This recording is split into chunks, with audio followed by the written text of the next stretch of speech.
Wanted to give an update on our magnetic experiments that we're doing this summer, and also kind of show where we are using magnets in the garden. So if you've watched any of the other videos, you know that we're using magnets on some hibiscus plants this summer. We're using magnets on some giant redwood sequoias. And we're also using some magnets on some rose lilies, which is a hybrid flower that resembles a lily and a rose mixed together. But what you probably don't know, because I haven't talked about it, is we're also using magnets on one of our tomato plants, on our green pepper plant, on a couple of our dahlia plants, on one of our bird of paradise plants, and then some of our pineapple plants. So I just wanted to show what those, we actually have another one as well. I have a magnet on our toad lily plants. So I'm just going to quickly kind of show what that looks like in a few different areas, and then I wanted to give a specific update on what the rose lilies are looking like. We also have a magnet on our rhubarb as well. So this is a orange flowering bird of paradise. I brought this outside at the beginning of summer, and whenever it gets exposed to a strong difference in temperature, it tends to poop out and kind of has to reset. So you'll notice that we lost a whole stalk there. It kind of rotted out, and we actually lost all of our leaves. So all the leaves you see now are new since we brought this plant outside, and we have one magnet on this side of the plant, and I actually have a second magnet over here. On some of these plants you'll see the silver shinier magnet, and you'll see some of the darker grayer magnets. The darker grayers are a little bit less strong, and the silver shinier magnets are stronger magnets.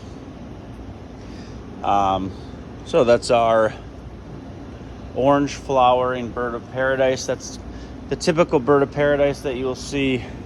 You kind of can't see what's going on here because this morning glory has like totally taken over this pot. But there is another bird of paradise in here. I should actually trim this back. There is no magnet in this guy. I bought this at the beginning of summer, and that is a white flowering bird of paradise. A little more rare. Up here we have a yellow pineapple from Kauai, and there is a high-powered magnet right there. I would say everything from here up is new growth since this plant has been outside. Down here we have all sugarloaf white pineapple green material plants growing. There's another high-powered magnet right there. These two slips literally had done nothing since we've basically come back from Kauai last year. And when I put that magnet there, brought this outside, it got a little bit more extreme temperature where it's been really humid and quite warm on a consistent basis. They have almost doubled in size. There is a high-powered magnet down here on our toad lilies. These actually produce pretty cool flowers, but the plants themselves might not produce flowers this year. This was the first year we planted them. The bulbs were a little small, and so I put a magnet on there to see if I could boost the growth a little bit. Just moving along here. These are some of our dahlias. There's a low-powered magnet down here on this dahlia. I think I put it down there specifically on this plant because the dahlia was growing a little bit slower than the other ones. I mean, you can see how big and lush this one is, and this one's just a little bit smaller. Here's our giant sequoias. There's a low-powered magnet on our pepper plant here, and you can see there's 4 or 5 nice-sized peppers in there.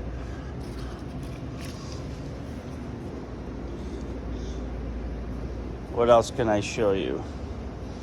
So this is our hibiscus plant, and this one has a high-powered magnet down there. I haven't given an update on this in a while, but it is probably about a third taller than the one without a magnet. The leaves are bigger, and it definitely has bigger and more flower buds. If we move across the patio here, there's a low-powered magnet right here. This is on our rhubarb plant. We've already taken one crop removal from that. But here's the story of the day today. So there's 1, 2, 3, 4, 5. There's 6 rose lily plants in this pot. They all are looking pretty strong. This one right here doesn't have any buds on it for flowers, so it might not flower. The other 5 have 1 bud, maybe 2 buds like this one. So number of buds, and none of them have opened. Now if we move over here, obviously we see some color, right? Look what we have going on over here. So this one has completely popped. So pretty, right?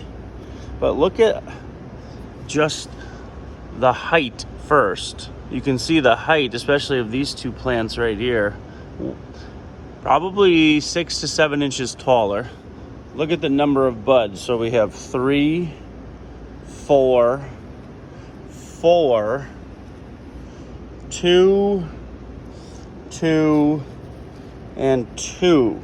So every plant has at least 2, if not 3 or 4, versus 0, 1, 1, 2, and 2 on the other one. So taller plants, average number of flower blooms significantly higher, and height of the plant average would be significantly taller. And there is a high-powered magnet down there, so pretty cool. And I love how these look, just a little bit more full feel versus a regular lily. That's our experiment wrap up for the day.